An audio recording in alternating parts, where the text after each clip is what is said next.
안녕하세요. TV닥터 건강클리닉의 연규옥입니다. 안녕하세요. 김윤재입니다.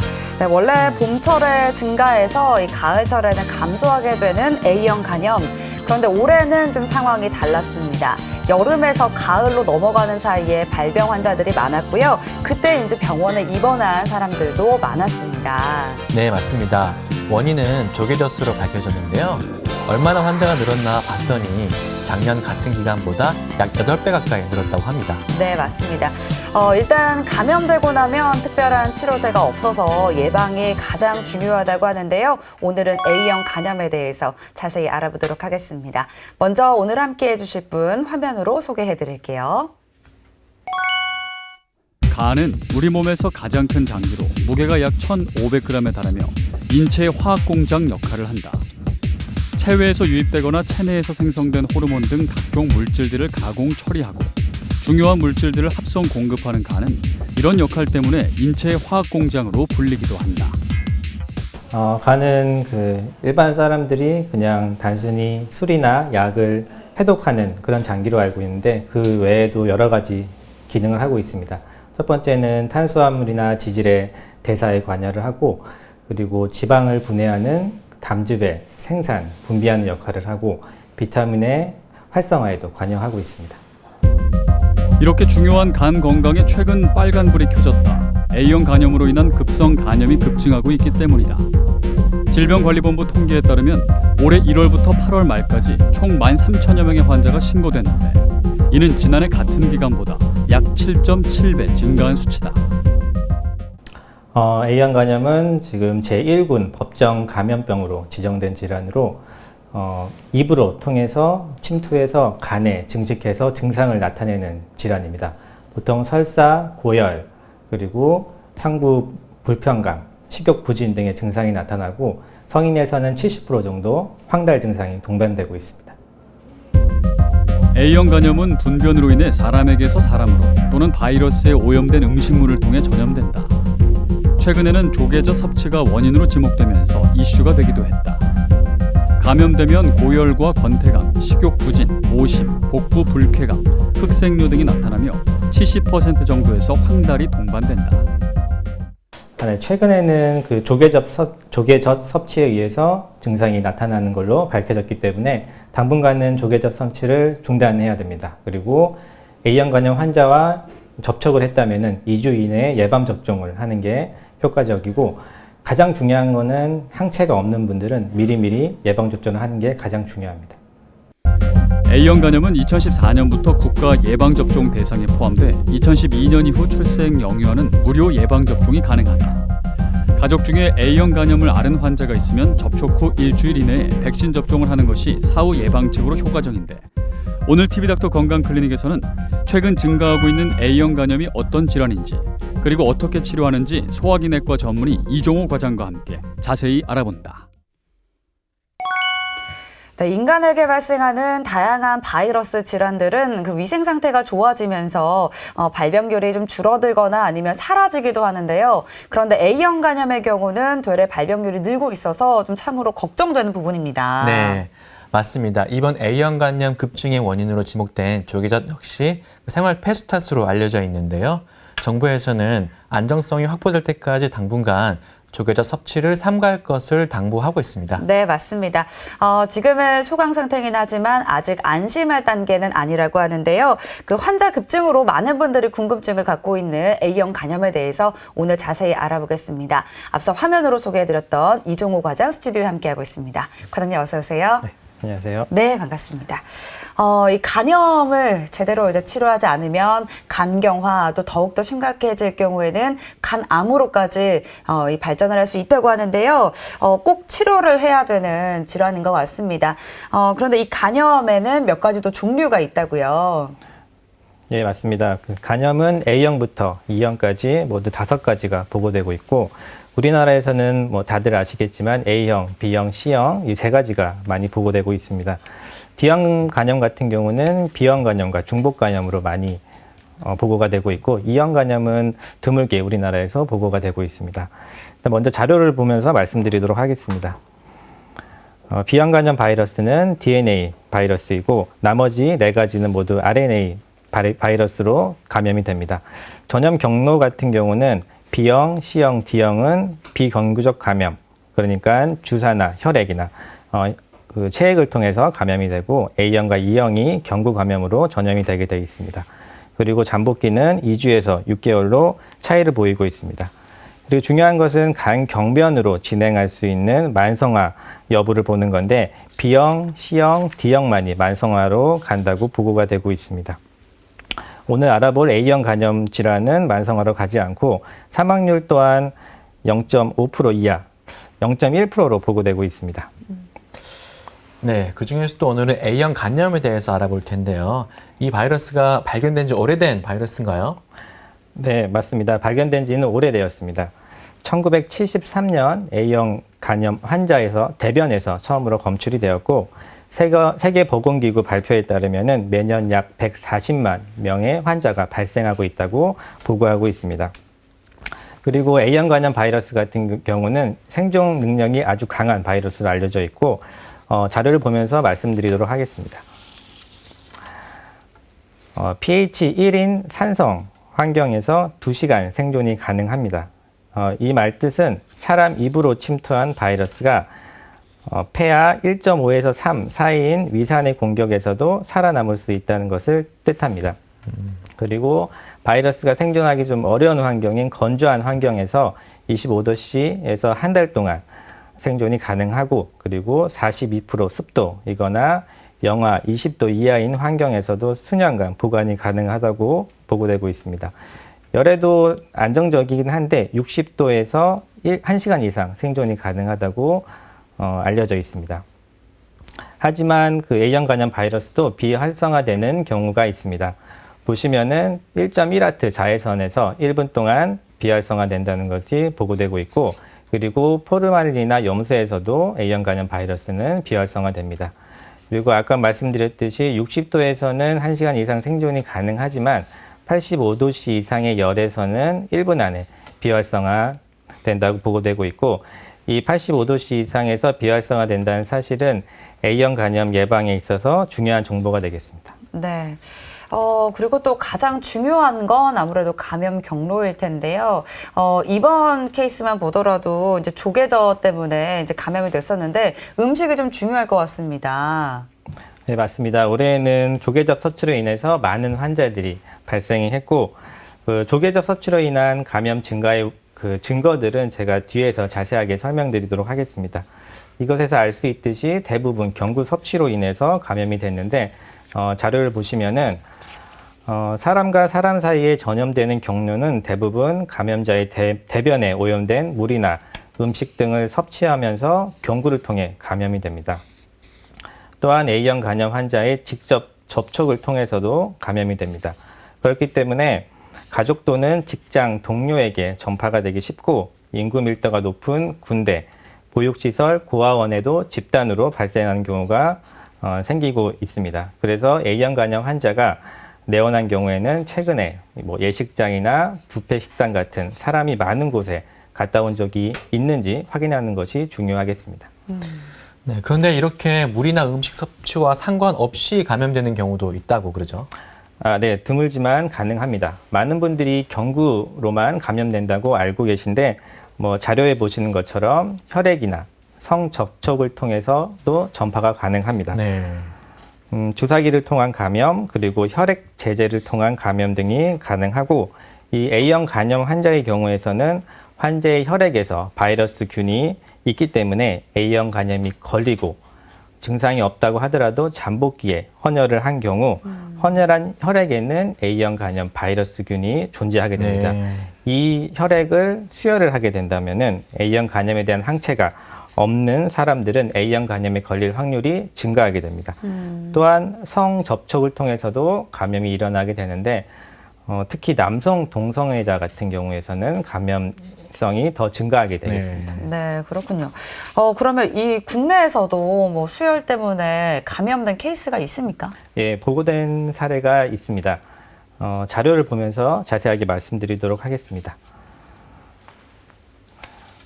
2011년 수혈 감염 사례입니다. 28세 여자 환자 4월 26일 날 헌혈을 했습니다. 뭐 다른 증상이 없었기 때문에 헌혈을 한 거고 보면은 5월 7일 그러니까 헌혈하고 나서 10일 후에 감기 황달 증상이 있어서 병원을 내원하였고 이때 A형 간염 확진을 받게 됩니다. 그리고 45세 남자 환자, 직장암 환자가 이 여자가 헌혈한 적혈구 제제를 5월 10일 날 수혈을 하게 됩니다. 네. 그러니까 헌혈을 하고 나서 14일, 15일 후에 수혈을 하게 된 거고 이분은 그 헌혈을 한 분이 A형 간염으로 진단되었기 때문에 6월 20일 날 체열 조사를 해서 항체 검사를 했을 때 A형 간염에 걸리지 않은 것으로 알려졌고 하지만 37세 여자 환자 가슴샘 암으로 4월 27일 그러니까 아까 헌혈한 분이 4월 26일 날 헌혈을 했으니까 네. 하루 후에 그분의 혈소판 제제를 수혈을 받게 되고 네.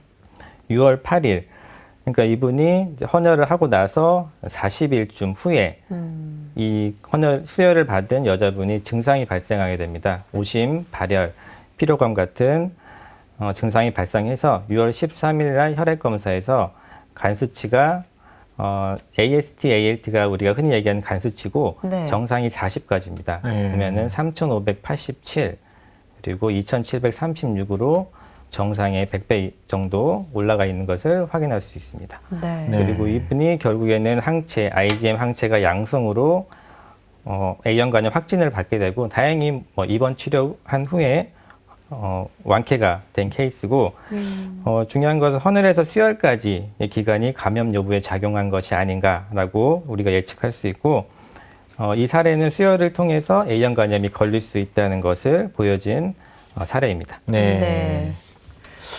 네, 그런데 이렇게 바이러스에 감염이 되면 우리 간에서는 어떤 일이 일어나나요? 네. 일단 입을 통해 들어온 A형 간염 바이러스는 간으로 들어가서 간에서 증식을 하게 됩니다. 자, 자료를 보시면은 A형 간염 바이러스가 간에서 증식을 하게 되고 감염 후에 10일에서 12일 정도 후에 바이러스 혈증, 그러니까 혈액 내에 바이러스가 생기기 시작합니다. 네. 그리고 간에서 증식한 바이러스는 담도계를 통해서 대변으로 배출하게 되고 대변 내 바이러스 농도는 혈액 내에 비해서 100배에서 1000배 정도 높고 황달이 발생하기 3, 4주 전부터 대변에서 검출되기 시작합니다. 대변으로 나온 바이러스가 사람의 손에서 손으로 그리고 입으로 다시 침투하면서 사람과 사람 사이에 전염이 일어나게 돼 있습니다. 그런데 이제 바이러스는 뭐 대부분 잠복기라는 게 또 있잖아요. 뭐 A형 간염 바이러스의 경우는 잠복기가 어느 정도 될까요? 네, 그 다른 바이러스 감염처럼 A형 간염도 잠복기가 존재합니다. 잠복기라고 하는 것은 감염이 된 이후에 증상이 나타날 때까지의 시간을 의미합니다. 예, 자료를 다시 보시면은 감염이 일어난 시점에서 이 증상이 발생하기 전까지 기간을 잠복기라고 우리가 부르고 있습니다. 여기서 이 그림에서는 3주에서 4주 정도로 볼 수 있네요. 잠복기는 통상 A형 간염 같은 경우에서는 15일에서 50일로 보고되고 있고 평균 4주의 잠복기 후에 여기 보시면은 임상 증상이 나타나게 돼 있습니다. 네. 네, 그러면은 이제 잠복기 때는 전염이 안 되고 잠복기가 지난 후에 전염이 되는 건가요?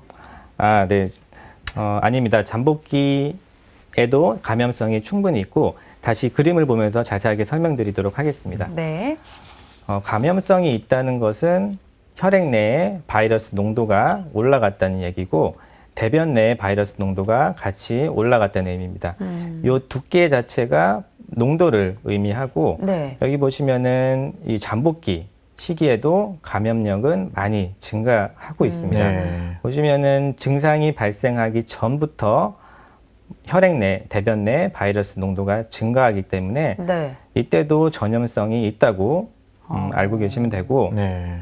통상적으로 임상 증상이 나타나기 2주 전에 혈액 내에 바이러스 농도가 높고 대변 내 농도가 높기 때문에 이때 가장 전염성이 높다고 생각하면 되겠습니다.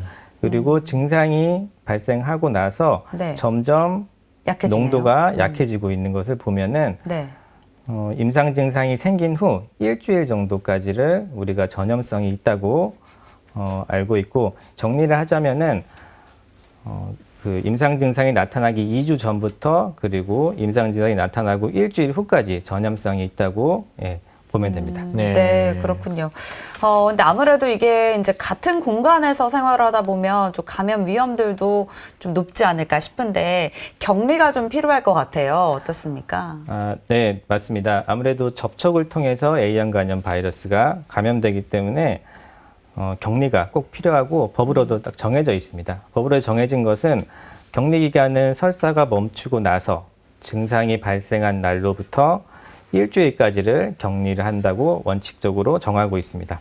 여기서 증상이 발생한 날이라는 것은 간 수치 상승이 확인된 날 또는 황달이 발생한 날로 정의를 할 수 있습니다. 네. 자, 아까 보여드렸던 그림을 다시 보시면은 황달기가 지금 이 구간이고, 황달이 발생하고 일주일 정도 후면은 여기 보시면은 대변이랑 혈액 내 바이러스 농도가 많이 감소하고 있습니다. 그렇기 때문에 황달이 발생하고 일주일까지는 격리하라고 되어 있고, 실제로 황달이 발생하는 시점에서 대변하고 혈액 내 바이러스 농도가 급격히 줄어들고 감염력도 급격히 줄어든다고 보고되고 있습니다. 그러니까 황달이 발생하면은 전염성이 거의 없다고 생각하시면 됩니다. 네. 실제로 뭐 증상이 발생하고 병원에 내원했을 때 그분들은 보통 증상이 있는 분들이기 때문에 이미 외부에서 전염성이 있는 상태에서 생활하다가 병원에 오셔서는 거의 전염성이 없는 상태로 내원하는 분들이 많습니다. 네. 네, 증상에 대해서도 한번 알아보겠습니다. 소아에서는 어떤 증상이 있을 수 있나요? 네, 소아에서는 6세 미만의 경우에서는 70%에서 증상이 나타나지 않습니다. 네. 증상은 소아 같은 경우는 코감기, 설사 같은 이런 비특이적인 증상이 많이 발생하고, A형 간염이 특이적인 증상인 황달 같은 경우도 10% 이하에서 발생한다고 보고가 되고 있습니다. 이것을 봤을 때 A형 간염 걸린 적도 없는데 이제 어르신분들이 많이 항체를 갖고 있는 것을 볼 수 있는데, 이것은 이전 그 위생 상태가 좋지 않았던 시기에 어린 시절을 보낸 60세 이상 어르신분들이 소화기에 그 A형 간염을 걸리고 나서 그것이 회복한 후 항체가 생겼다고 생각하시면 되고, 소아에서 그 증상이 없는 게 이 항체의 양성률에서도 설명이 되게 되어 있습니다. 네. 소아의 경우에는 70% 증상이 나타나지 않는데 그렇다면 성인의 경우는 좀 어떤지 궁금합니다. 어떤 증상들이 발생하나요? 성인들은 소아와 다릅니다. 그 논문마다 차이는 있지만 보통 76%에서 97%에서 증상이 발생한다고 보고되고 있고, 자료를 보시면은 보통 4주 정도의 잠복기 후에 오심, 구토, 설사, 식욕부진, 우상복부 불편감 등의 증상이 발생합니다. 그리고 급성기에는 발열과 오한 같은 증상이 동반이 됩니다. 우리가 흔히 얘기하는 몸살 감기 증상이라고 보면 되고, 이 몸살 감기 증상과 다른 특이점은 보시면은 황달이 발생한다는 겁니다. 앞에서 소아 같은 경우는 황달이 10% 이하에서 발생한다고 보고되고 있는데, 성인들은 소아와 다르게 70%에서 황달이 발생한다고 보고되고 있습니다. 황달의 경우는 대체로 2개월을 넘지는 않습니다. 2개월 넘지는 않고 10% 정도 환자에서만 6개월 정도 지속된다고 보고되고 있고, 중요한 것은 앞에서 말씀드렸지만 황달이 지속된다고 해도 요 A형 간염 자체가 만성화로 가지 않기 때문에 여기 간경화로 가거나 이런 위험성은 없다고 보면 됩니다. 네. 근데 이 A형 간염이 재발할 수가 있다고 그러죠? 네, 가능합니다. A형 간염 같은 경우는 대체로 3주에서 5주면은 치료가 다 완료가 됩니다. 증상이 모두 회복하고 황달도 아까 말씀드린 것처럼 2개월 내로 거의 정상으로 되는데, 간혹 가다가 10% 정도 환자에서는 완전히 다 회복하고 회복한 후 6개월 내에 다시 증상이 발생하는 경우가 있습니다. 간 수치가 상승하고 간혹 황달이 동반되는 경우가 있는데, 그렇다 하더라도 요 임상적 증상이나 생화학적 검사 수치가 처음에 감염되었을 때보다는 확실히 많이 가볍게 나타나게 되고, 그리고 이 모든 환자분들이 예외 없이 회복하게 돼 있습니다. 네. 그리고 뭐 빈도는 높지 않지만 좀 아주 심각한 경우로 진행이 되는 경우도 있다고 하는데 어떤 경우일까요? 네. 흔히 우리가 간 부전이라고 이야기하는 전격성 간염이 발생하는 경우가 드물지만 있습니다. 네. 전격성 간염이라고 하는 것은 일단 간 기능 손상으로 인한 최초 증상이 발생하고 나서 8주 이내에 간선 내증으로 빠지는 경우를 이야기하는데 여기서 간선 내증이라는 것을 좀 생소하게 네. 드리는 분들이 많으실 거라고 생각해서 네. 제가 자료를 보면서 좀 설명드리도록 하겠습니다. 정상 간 사진입니다. 여기서 암모니아가 정상 간에서는 요소로 대사가 돼서 요소가 신장을 통해서 소변으로 배출되게 돼 있습니다. 하지만 전격성 간염에 빠진 간에서는 암모니아가 요소로 대사되지 못합니다. 그래서 암모니아가 축적되게 되고 축적된 암모니아가 간선 내증을 유발하는데 증상은 의식 및 진압력 장애 그리고 각종 신경학적 이상의 증상을 일으키게 됩니다. 이것을 간선 내증이라고 합니다. A형 간염 환자 중에서 0.1%에서 전격성 간염이 진행한다고 보고되고 있습니다. 50세 이상에서는 1.8%로 보고되고 있고 전격성 간염을 보는 간 수치는 우리가 앞서 말씀드린 일반적인 간 수치가 아니라 간 수치 자체는 간 부전과는 무관한 수치이고 가장 중요한 수치는 프로스롬빈 타임이라는 PT입니다. 이 PT라는 것도 생소하실 텐데 간단히 말씀드리면은 혈액이 응고되는 시간으로 보면 됩니다. 이 간이 하는 역할 중에 하나가 혈액 응고인자를 합성하는 역할이기 때문에 이 간 부전에 빠지게 되면은 혈액 응고를 하는 능력이 많이 떨어져서 PT 시간이 연장되게 됩니다. PT가 40% 이하로 연장된다면은 간 부전 위험성이 있다고 판단해야 합니다. 네. 네, 진단 방법도 중요한데요. 먼저 혈액 검사가 제일 중요하겠죠. 네, 맞습니다. 혈액 검사로 A형 간염은 진단을 하고 있고 항체 검사를 통해서 확진을 하게 되어 있습니다. 요 항체는 IgM, IgG라는 두 가지 항체가 존재를 하고 아까 보여드렸던 자료를 다시 보여드리면서 제가 설명드리도록 하겠습니다. 보시면은 IgM의 경우 증상 발생하기 5일에서 10일 전에 나타나기 시작해서 감염 후 6개월 이상 지속 가능합니다. 간혹 증상이 나타난 후에 IgM 항체가 검출되는 경우가 있기 때문에 감염 아주 초기에 오신 분들 같은 경우는 5% 정도에서는 IgM이 검출이 안 된다고 보고되고 있고 그렇기 때문에 A형 간염 바이러스가 아주 강하게 의심되는 환자는 일주일 정도 시간이 지난 후에 IgM 항체 검사를 다시 나가는 것을 권유하고 있습니다. 네. 여기 보시면은 IgG 같은 경우는 IgM 항체보다는 조금 더 나중에 생성이 되고 요거는 평생 지속하는 항체입니다. 그러니까 IgG가 양성으로 나왔다는 얘기는 이전에 A형 간염에 걸린 적이 있거나 아니면은 예방 접종을 한 사람으로 보면 됩니다. 결국 IgG 요 항체는 재감염에 대항하는 보호 항체라고 생각하면 됩니다. 네. 그러니까 우리가 어릴 때 A형 간염에 걸리고 나면 그때는 이제 어렸을 때는 증상이 심하지 않으니까 그쵸. 괜찮고 또 IgG 항체가 생기니까 나중에 성인이 되었을 때 또 우리가 예방을 할 수가 있잖아요. 그래서 어떻게 보면 어렸을 때 A형 간염이 걸리고 지나간 게 오히려 좋을 수도 있을 것 같은데요. 어떤가요? 다행인 부분도 있을 것 같아요. 그렇기 때문에 이제 소화기에 앓고 지나간 분들은 항체가 양성이 나오기 때문에 더 감염되는 게 없습니다. 네. 그렇기 때문에 우리 60세 이상 어르신들은 항체 양성률이 굉장히 높기 때문에 거의 환자들이 거의 없다고 보면 됩니다. 네. 그래서 어떻게 말씀하신 것처럼 어릴 때 걸린다고 하면은 증상 없이 지나가기 때문에 네. 그것도 다행이라고 생각되는데 네. 그래도 이제 항체가 없는 지금 같은 환경에서는 20대, 40대 환자분들 같은 경우는 항체가 많이 없기 때문에 네. 그 상태에서 어린 아이들한테 감염이 되게 되면 더 안 좋은 아. 결과를 초래할 수 있기 때문에 이건 뭐 처음에 말씀드린 것처럼 예방이 가장 중요하다고 볼 수 있습니다. 네. 그렇죠. 그래도 이제 걸리지 않는 게 이제 또 가장 그렇죠. 중요하겠습니다. 근데 치료 방법에 대해서도 살펴보겠습니다. 저희가 앞에서 이제 뭐 특별한 치료제가 없다라고 말씀을 드렸는데요. 실제로는 어떻습니까? 네, 맞습니다. 그 치료제가 없고 B형 시험 같은 경우는 치료제가 있지만 A형 간염은 치료제가 존재하지 않습니다.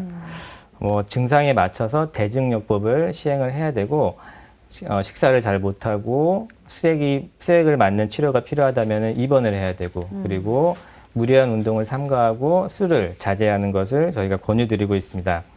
아주 중요한 것은 이제 아까 말씀드렸던 0.1%에서 발생하는 전격성 간염인데 이 경우는 좀 이야기가 달라집니다. 전격성 간염 가능성이 있으면은 가장 중요한 것은 간이식을 빨리 준비해야 되고 환자를 치료하면서 아까 말씀드린 PT 요 수치가 시간이 연장되게 된다면은 빨리 간이식이 가능한 병원으로 환자를 이송하는 게 중요하고 발생률이 0.1%밖에 안 된다고 하더라도 항상 그 전격성 간염으로 갈 수 있다는 생각을 가지고 환자를 치료하는 것이 가장 중요하겠습니다. 네. 네. 일단은 증상에 대한 치료밖에 없기 때문에 치료가 쉽지 않을 것으로 생각이 되는데요. 그래서 최근에 그 발생자 수가 급격하게 증가한 것으로 알고 있는데 빈도가 어느 정도 되나요? 네. 일단 1998년 그 대한간악회 조사 보고에 따르면은 1997년 후반부터 청소년층, 청년층을 중심으로 환자 수가 많이 증가했다고 보고하고 있고 실제로는 2000년에 그 A형 간염이 전염병으로 지정되었기 때문에 질병관리본부에서는 발생자 수를 2001년부터 집계를 하고 있습니다. 자료를 보면서 저희가 말씀드리도록 하겠습니다. 2001년부터 A형 간염 바이러스 환자가 집계되고 있고 점점 2009년까지 15,231명까지 점점 증가한 것을 알 수 있습니다. 네. 이것은 항체가 없는 감수성이 있는 환자분들이 증가하면서 생긴 결과라고 볼 수 있고 이 이후로 예방접종이 활성화되면서 점점 환자 수가 줄어든 것을 볼 수 있습니다. 네. 2014년 이후 자료를 보면은 2014년에 1,307명에서 점점 증가하다가 올해 2019년 9월 6일까지 집계를 보면은 2018년 2,437명보다 지금 14,214명으로 계산하면 6배 정도 와. 환자가 증가한 것을 알 수 있습니다. 네. 네. 근데 진짜 올해 그 A형 간염이 화제가 됐었거든요. 네. 앞에서 뭐 거의 8배라고 그러면 이게 엄청 많은 수치 아닙니까? 네, A형 간염 환자 수가 올해 갑자기 증가했습니다.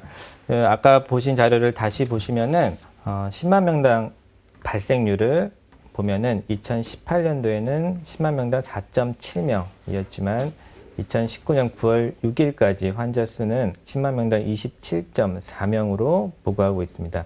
이건 역시 차이가 6배가량 증가한 것을 확인할 수 있고 이것은 다른 원인이 작용해서 A형 간염이 증가했다고 밖에는 설명이 안 됩니다. 질병관리본부에서 그것에 대해 조사를 시작했고 결국 조개젓 섭취로 인해서 올해 감염이 급격하게 증가했다고 판명이 됐습니다. 네. 네, 우리가 이제 어렸을 때 B형 간염에 대해서는 우리 예방접종 맞았었잖아요. 그렇죠. 근데 예. A형 간염 예방접종은 안 맞았었거든요. 근데 현재는 A형 간염에 대해서 예방접종이 의무화되고 있습니다. 이렇게 된 원인이 있다고요? 네. 사실 의무접종은 2015년부터 A형 간염이 시작됐습니다. 2015년부터 시작되면서 2012년 이후에 출생자부터는 무료로 접종을 하고 있고, 우리나라 10대에서 40대 사람들의 항체가 양성률이 높지 않다는 것도 이것에 의해서 생긴 결과라고 볼 수 있습니다. 네. 자, 항체 양성률에 대해서 제가 자료를 보면서 좀 설명드리도록 하겠습니다.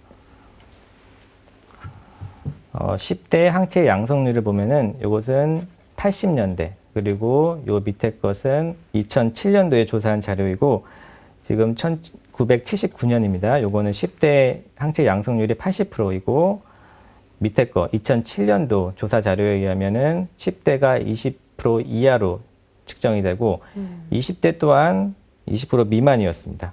이것은 어린 연령에서의 A형 간염 발생 감소로 인해서 면역을 획득한 사람의 비율이 감소한 것을 의미합니다. 그러니까 1980년대 이후 이러한 항체 양성률이 감소한 원인으로는 식품위생이나 환경위생, 개인위생이 향상됨에 따라서 항체 양성률이 점점 감소했다고 추정을 할 수 있습니다. 예. 다음 자료를 다시 보시면은 2001년도에서 3년도까지 항체 양성률 30대, 40대 환자부 2011년도와 비교했을 때 70.8%에서 26%로 그리고 87.8%에서 54.8%로 많이 감소했다는 것을 볼 수 있고, 어떻게 보면 2001년도에 20대인 환자분들이 2011년도에는 30대가 되고 30대 환자분들이 40대가 되기 때문에 항체 양성률이 2001년도에 20대, 2011년도에 30대랑 비교하면 거의 비슷하다는 것을 볼 수 있습니다. 최근 자료가 없어서 이것도 2019년, 20년도로 저희가 예측을 하면은 30대의 항체 양성률이 이것이 지금 40대 환자분들, 그리고 40대가 50대로 저희가 확인을 할 수 있고, 그렇게 되면서 20대, 40대 사이에 항체 양성률이 많이 낮아지고, 지금 예측을 했을 때, 저희가 그 50대에서도 항체 양성률이 예전보다는 많이 낮아졌던 것을 확인할 수가 있습니다. 네. 그러니까 이제 20대에서 40대 그 비교적 젊은 분들에게서 이 항체 양성률이 높지 않기 때문에 발병률도 높다. 이렇게 좀 이해를 해도 되는 걸까요? 네, 맞습니다. 일단 60세 이상 분들은 예전에 위생 상태가 좋지 않은 어린 환경에서 소아 때 많이 A형 간염을 걸리고 나서 회복했기 때문에 항체 양성률이 높고, 그리고 2015년도 이후에 의무 접종이 됐기 때문에 10대 이하인 분들이 지금 항체 양성률이 높습니다. 하지만 그 사이에 낀 세대들, 그러니까 20대에서 40대, 50대도 약간 해당이 되긴 하지만 지금 20대, 40대 항체 양성률이 많이 낮게 보고되고 있고, 자료를 보면서 다시 말씀드리도록 하겠습니다. 네. 지금 2019년도에 환자 비율이고 30대에서 37.3%, 40대에서 36.5%로 이 두 세대가 73.8%로 대부분을 차지하고 있고 20대까지 친다면은 87%로 아주 높게 그 환자가 발생한다는 것을 알 수 있습니다. 그리고 옆에 자료를 보면은 2015년도에 항체 양성률을 보고한 자료이고, 보시면은 20대, 30대는 많이 낮고 40대도 80.3%로 여기선 높게 되지만 아까 말씀드린 것처럼 현재랑 비교를 하게 되면은 40대 항체 양성률이 많이 낮아진 것을 알 수 있고, 50대 또한 지금 2015년 자료에서는 97.7%였지만 40대랑 비교했을 때 지금 2015년도에서도 40대 환자분들이 50대로 갔기 때문에 50대 항체 양성률도 지금 2015년 자료보다는 낮다는 것을 저희가 예상할 수가 있습니다. 네, 아마 우리 세대에서는 우리 부모님 세대보다 좀 더 위생적인 환경에서 자라났기 때문에 이런 A형 간염에 굉장히 좀 취약한 것 같은데요. 올해에도 이런 젊은 세대에서 A형 간염이 유방률이 높았다고 그러죠? 예, 맞습니다. 지금 2019년도에 성별, 연령별로 발생 현황을 자료로 제가 준비했는데 보면서 말씀드리도록 하겠습니다. 네. 2019년 발생 비율을 보면은 10만 명당 발생률입니다. 30대에서 가장 높게 지금 비율을 차지하고 있고, 네. 남자 같은 경우는 10만 명당 81.8명, 그리고 여자분들 같은 경우는 61.9명으로 측정이 되고, 그 다음이 40대입니다. 남자분들은 66.6명, 여자는 53.3명으로 보고되고 있고, 여기서 또다시 주목해야 될 점은 50세 환자분들도 예전에 비해서 많이 증가했고 17.1명, 12.1명으로 그래도 예전에 비해서 꽤 많이 A형 간염 환자가 증가했다는 것을 알 수 있습니다. 네. 네. 그러면 혹시 뭐 지역별로도 좀 차이가 있는지도 궁금한데요. 네, 지역별로도 차이가 있습니다. 다음 자료를 보시면은 2014년부터 10만 명당 지역별로 발생 건수를 조사한 자료이고 2014년도에는 경기에서 3.99명, 그리고 2015년도에는 인천에서 가장 높고 2016년, 17년도에는 대전이 가장 발생률이 높았습니다. 그리고 올해 발생 비율을 보면은 조계젖으로 인해서 대전에서 138명, 우리 지역인 충북에서도 55.3명으로 세 번째로 높은 비율을 차지하고 있습니다. 네. 네. 계속 이제 올해 유독 많이 발생했다고 말씀하시는데 저희 응급실에서도 네. 올해 열나고 오한이 있어서 검사해 보면은 뭐 간염이었고 이런 경우 되게 많았거든요. 네. 과장님도 환자 많이 보셨죠? 네, 사실 많이 봤습니다.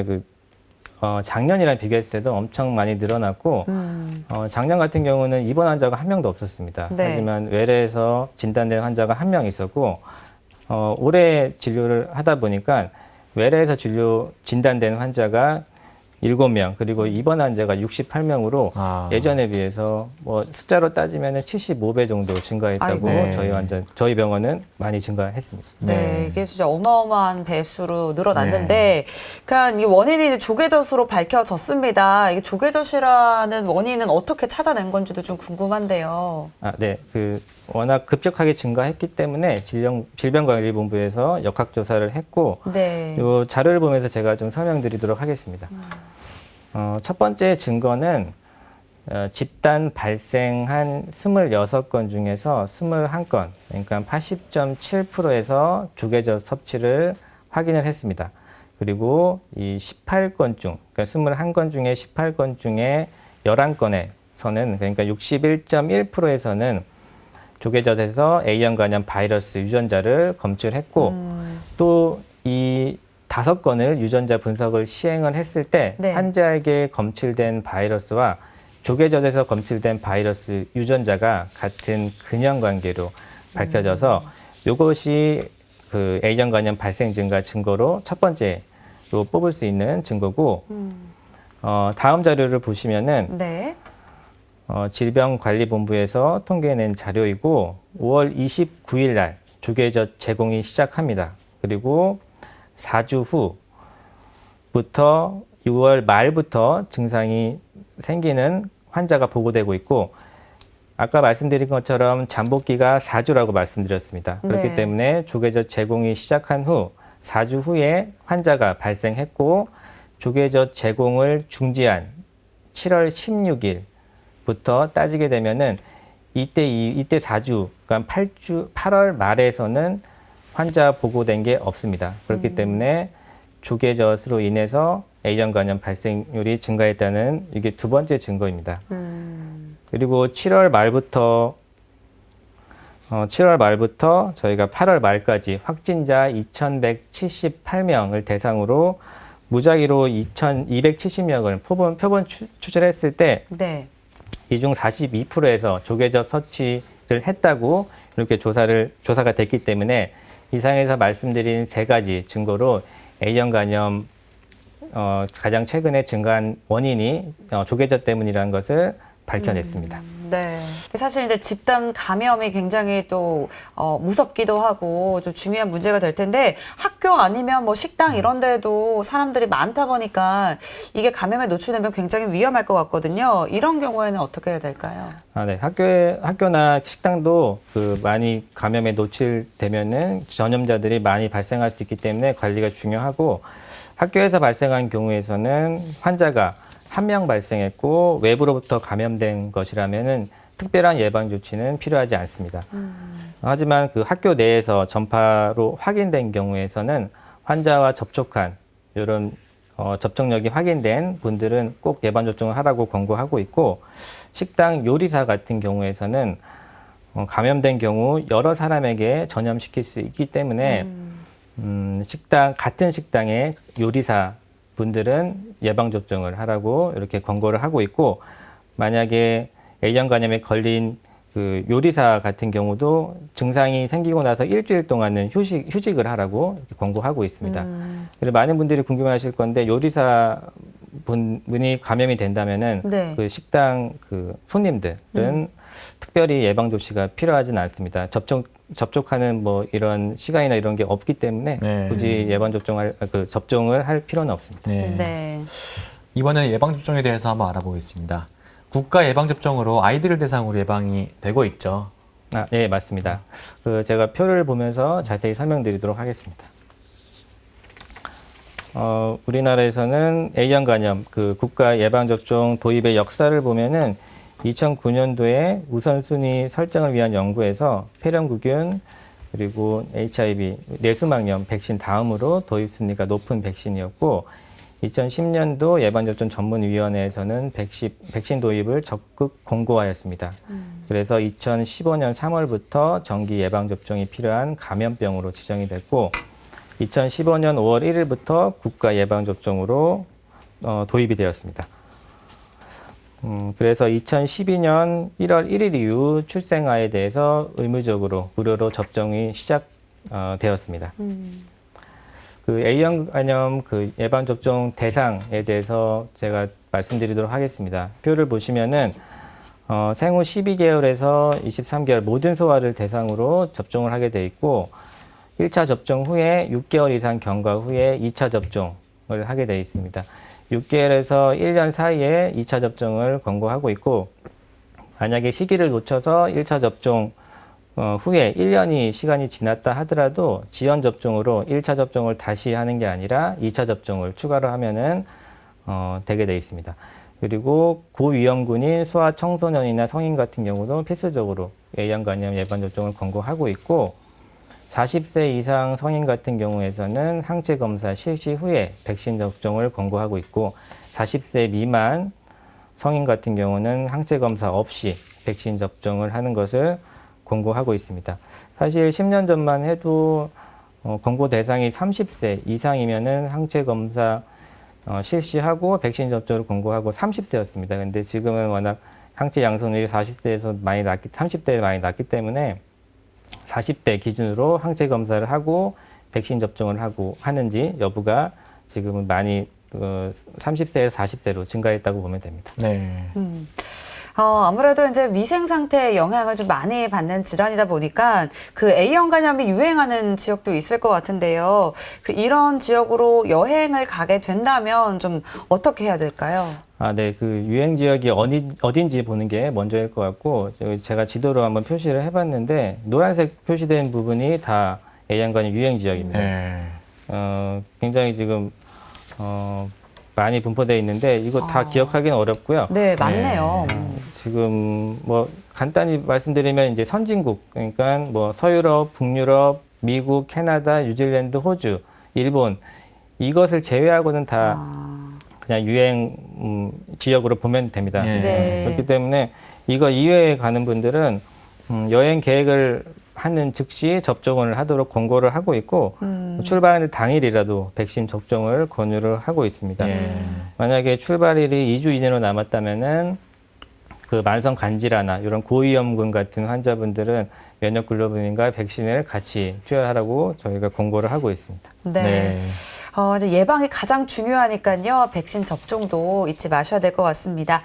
오늘은 이종호 과장과 함께 A형 간염에 대해서 살펴봤습니다. 과장님 오늘 말씀 감사합니다. 감사합니다.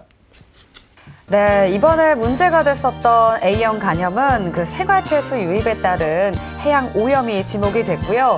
그리고 오염된 조개젖에 따른 A형 간염은 충청권에서 시작되긴 했지만 특정 지역에서 생산된 조개젖이 문제는 아니었다고 합니다. 네.